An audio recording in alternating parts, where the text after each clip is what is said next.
Hey everyone, Jim Coventry from RotoWire here. I know I'm always all over the board on the times that I record these. Today is my daughter's 14th birthday, so shout out to Sophia Coventry on her 14th birthday. Very excited to be her dad and definitely want to get this show in so that we can hang out with her a bit after she's done with school today. All right, big five takeaways. So, hey, Trevor Lawrence, it was great to see him pull off a last minute win against the Ravens. Certainly not for the Ravens, of course. Love the Ravens too and don't want to see, them lose in what could be, a playoff season for them. But let's focus on Trevor Lawrence for a minute. Earlier in the season, there were a couple of times late in the game where they had chances to score, and he inexplicably just threw horrific interceptions in the end zone. Like literally just threw the ball right to a defender, like not knowing whether to throw the ball away, look for a receiver, and it just bonked. Well, he had that same opportunity against the Ravens, and it was so cool. He looked, he saw it, he just floated the ball at the top of the end zone. And I'm like, yes, the great young quarterback. We all learn, and Trevor Lawrence. And then he gets them to the lead. And of course, the Ravens score. But like we hear, scored too quickly, and that gives Lawrence the time. No timeouts, got to drive pretty close to the length of the field. And they got a decent kick return, but they end up moving the ball down, some great throws, and then they go for two, and they convert that as well. So just an excellent thing. And then, of course, Justin Tucker, they left him 12 seconds or so, and he comes up just short on a 67-yarder. But I want to make a point about Trevor Lawrence. Great fantasy game, but he hasn't been a great fantasy quarterback. He doesn't have a lot of weapons, but we see the growth. We see him improving. They will get him more weapons. He will continue to grow as a passer. I think we see enough traits and growth. Thank you, MSA. I think we see enough traits and growth that Trevor Lawrence is going to be one of the star quarterbacks in the league. When you get drafted by a team, it's usually because they're bad. Is they have the first pick because they didn't trade up to get you. So, yeah, it was just very good to see the growth. And he's throwing to Zay Jones and he's throwing to Marvin Jones. And, of course, he has Christian Kirk, but he's the guy in the slot defenses worry about a little more than the others. So, hats off to Lawrence. All right. Now, Dameon Pierce. So, he had last week, it was 10 carries for 8 yards, and he had 9 yards through the air. That was a Washington game. And then this week, it was even worse. Game script was terrible. 5 carries, 8 yards. I think he had another catch. Well, he had a 7-week stretch with at least 100 scrimmage yards. And so some people are saying, he hit the rookie wall. Maybe. It's definitely possible. But then the other thing is, we've talked about this on prior shows. Once there's a body of work out on a team, and it's a clear, definitive understanding of what that team is, the teams that game plan will be able to take one thing away from you. Nobody feared Davis Mills. Nobody was fearing the backup. Man, I don't know why I can think of his name right now, but I know his name, but sorry. Anyway, so, the Carolina quarterback, Kyle Allen, and, he had the 6-game stretch in 2019 where he put some numbers up, but nobody feared him. And so, yes, defense, and Miami was a really good run defense. I advised people to sit Dameon Pierce when they had another option this week. But the whole thing now is teams are going to say, you know what? We want them to throw against us, so we're going to load the box. Pierce is a good player. But at some point, his line isn't good enough, and he's not a transcendent talent. And so at some point, good teams can stop you. And that's what we're worried about him down the stretch. All right. So I think in terms of fantasy, right now he's a flex. Can he get a couple more 100-yard games? Sure, he can. But the last 2 weeks, it's been less than 5 fantasy points, and that's PPR. And so that's a little nerve-wracking. You get that one game here and there, but 2 in a row, very nerve-wracking. Next, let's look at Tom Brady. So, look, they showed some signs of life right before the bye in the Germany game against Seattle.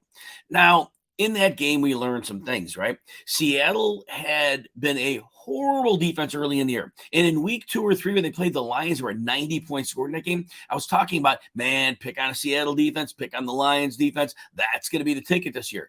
And then all of a sudden, Seattle's holding teams down. Is it Pete Carroll? He's a great coach. He had some young secondary players, 2 young corners, Tariq Woolen mainly. Maybe it's working. Their run defense looked a little better. But then when we look back at the games they played, they were playing some fairly limited offenses. So I think we took that rosy viewpoint and maybe didn't look closely enough and say, maybe that's the problem, right? So I think ultimately now, so the points the Patriots, and not the Patriots, Tom Brady, the Patriots, the Buccaneers. So they come in and they played really well. And it should have tipped us off when Rachaad White was able to run for 100 yards against Seattle as to what Seattle really was. And then Josh Jacobs torched, and I know it took overtime, but so really Seattle's defense is bad. So when Tom Brady and the Bucs win that game before the bye, it really probably wasn't a big deal because they come out after the bye, and I thought they'd build on that. They'd make some adjustments. They'd come in.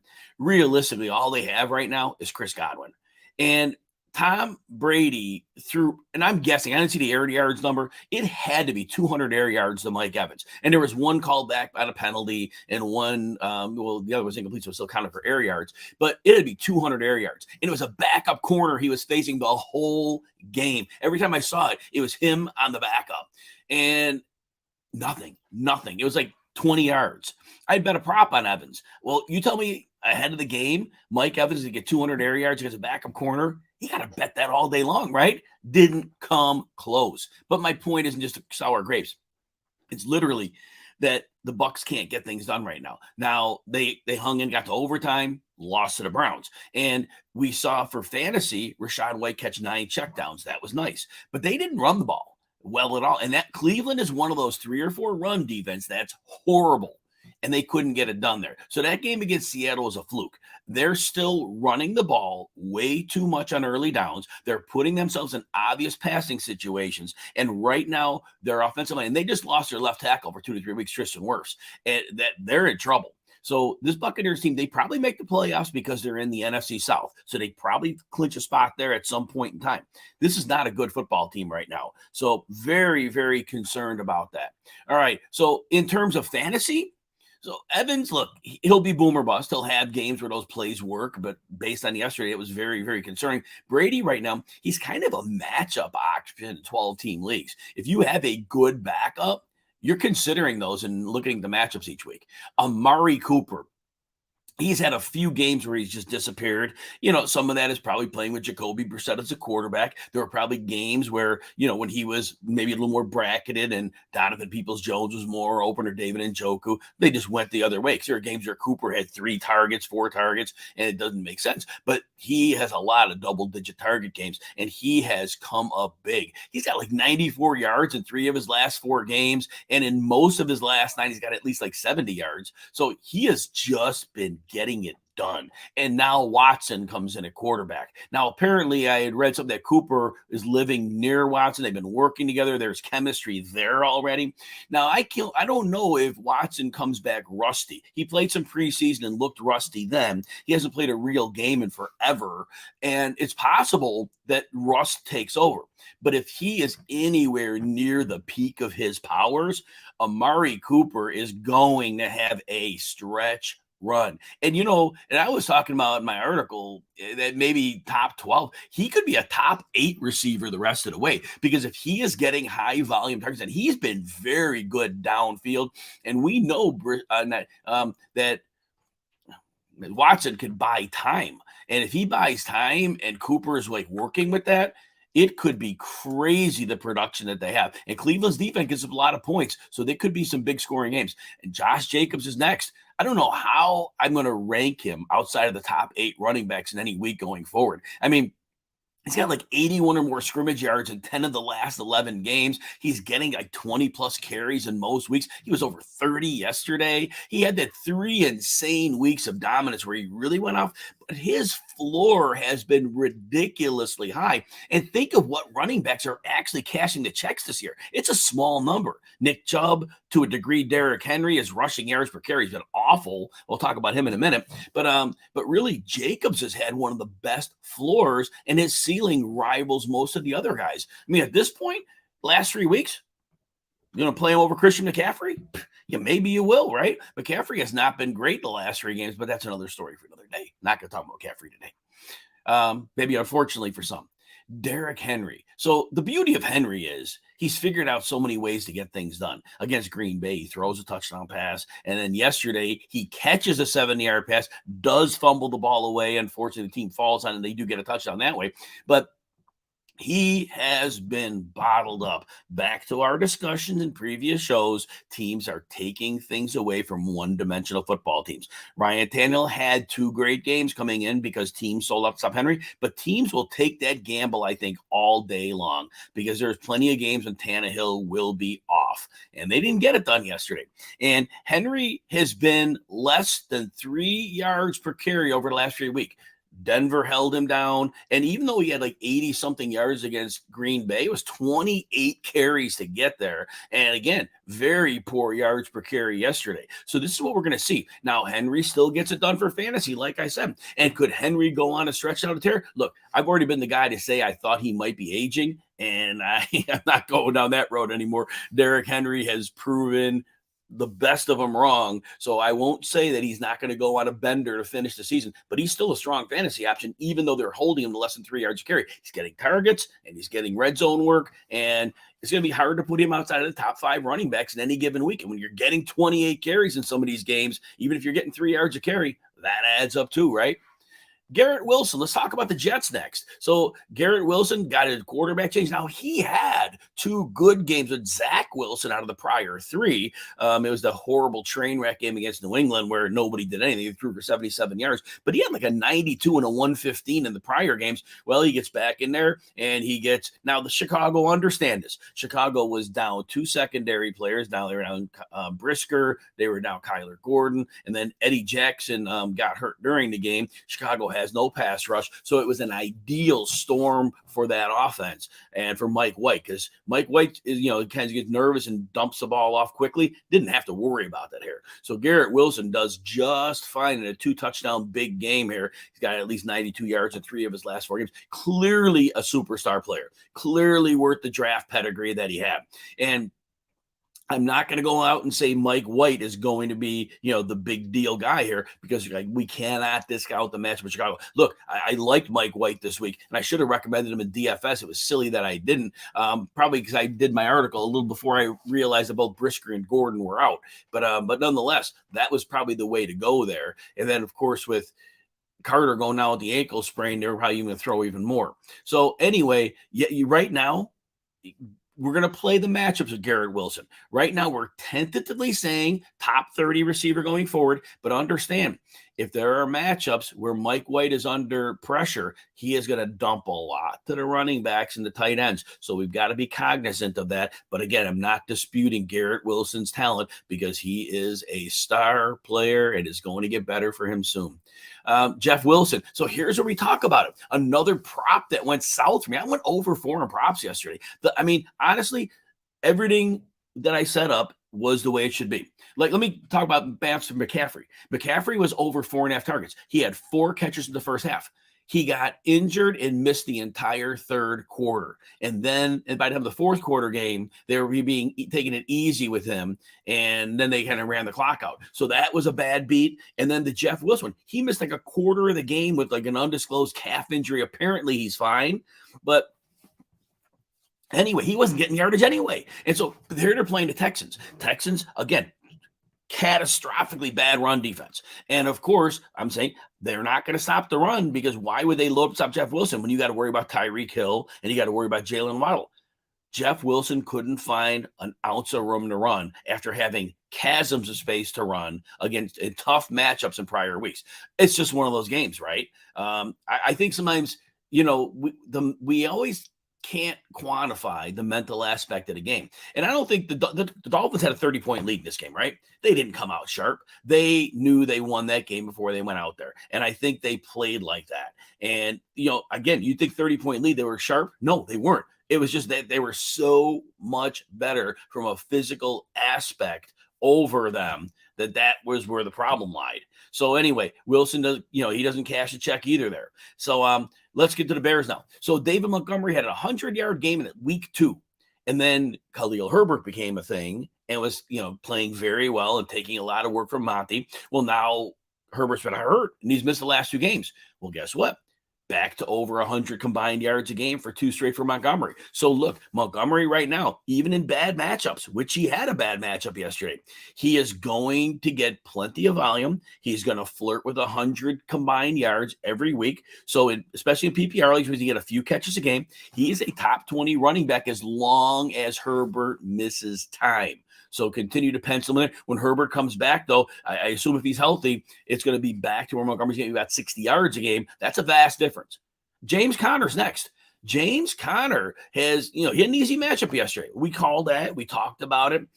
He went over 100 yards, scored for the third game in a row. He played 97% of the snaps yesterday. He's been like 90% or more in 3 straight games. So look, I get it. The line is horrible. The line was horrible last year. Conner isn't the same player he was last year, but he looks better than he did earlier in the season. So right now, James Conner, volume-based, probably a top 15 at PPR league because he's getting 3 catches a game. There could be more depending on how games shake out. But James Conner right now is looking good. And having Hollywood Brown and Hopkins on the field, that should loosen some things up for Conner a bit.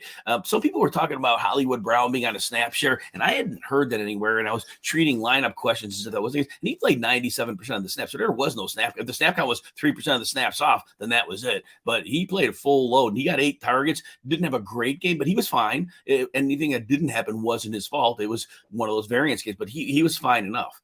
I think that's probably good for today. Let's go to our questions here. And by the way, if you're watching, thank you for spending your time here and hanging. Appreciate that. If you're watching on YouTube, please smash the like and subscribe button. I would appreciate that greatly. And if you're loving the content here and the stuff we have at RotoWire, get you 2 free days behind the paywall without a credit card, just an email address. Go to rotowire.com/try and we will set you up. All right, got a few questions here. It looks like we got some Monday Night Football questions. MSA, thoughts on the game today? Ryan at 240 yards, Pickett at 250. So this game comes down to 2 exceptional run defenses. And as we're talking, I'm going to see if I can get the injury report for the defensive line of Indy, because being it's a Monday night game, we don't talk to him. So Grover Stewart is off the injury report. That's huge. He's a phenomenal run stopper. And now we got to check DeForest Buckner's status, and let's see what he did. He logged a full practice Saturday. So it looks like the most important aspect of the Colts defensive run game is healthy. So it is going to be a nightmare to run on them. And so the way to attack them is to pass the football, right?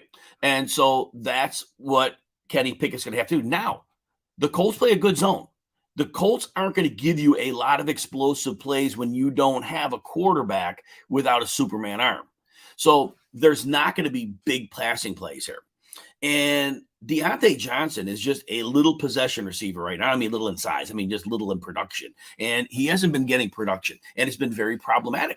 And so he's not doing much. Freiermuth's getting some damage in the middle of the field. They took a couple shots and hit with Pickens deep last week, but they haven't been there. Those have not been regular parts of the game. So I still think Pittsburgh is going to try to run the ball because I don't think they feel they're going to have success in the passing game against the zone defense of the Colts. It's not a good matchup for them. And on the other side of the ball, it's kind of the same story. Pittsburgh is a great run defense, and having TJ Watt back a few weeks now, TJ Watt's going to be in that backfield a lot. But how do you circumvent that? So first of all, Taylor's probably not going to have a big game here. And the way to circumvent it is quick passing. Now, fortunately for Matt Ryan, we have Michael Pittman, who runs a lot of quick in breakers, and he's very good at the catch point. So that works really well. And we have Paris Campbell in the slot, who Matt Ryan is taking a very strong liking to. And in many games has like double-digit targets. So that's going to be useful. And you can get to the Steelers secondary. Now, the big chicken and egg question is, how quick does the pressure get home? Because if the pressure gets home extremely quick, Ryan could get skittish. And once that happens, Ryan has those implosion games that we have a lot of concern about. Now, the Indy offensive line played a little better 2 weeks ago, but then last week they looked like they had regressed back a little bit. This has not been a good line. They have some names on that line. It has not been a good line all year. Now, an extra day to prepare, nice. That might be helpful. Overall, I do think that line has a chance to hold off and give Ryan a bit of time. But really, the Steelers the pressure rate goes through the roof. You can't take their season-long pressure rate and look at it, because when he's in there, it's like a top 5 pressure unit automatically. And so that's a chicken and egg question. And often when we're talking like about Matt Ryan, we have a real problem because, like I mentioned earlier, we have these implosion games. I'm going to check one thing very quickly here as we're talking. And the fact that the game's in India probably helps. I'm glad this game's at home, because if this game was in Pittsburgh, it would be way problematic. But at least there's not going to be weather issues. And Matt Ryan, hey, he's played most of his career in a dome. Obviously been better in a dome because it was home field, but he is that type of guy, pristine situations. So look, I think in terms of his yardage, it's tricky. I think I literally think it's a 50-50 chance he goes over to 240, because this game could go either way. And if Pittman gets rolling, you know what? That number is big though. 240 is big.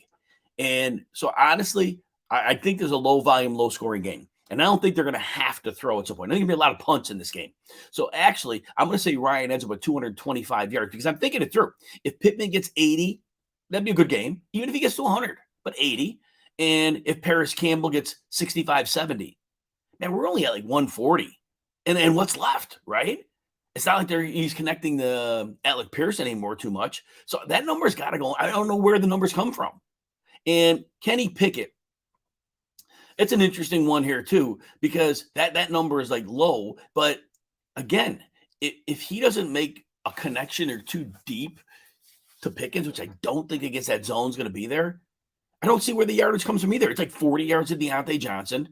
He probably gets 45 to Freiermuth. You might get 25 to Najee out of the backfield. I just don't see the numbers adding up.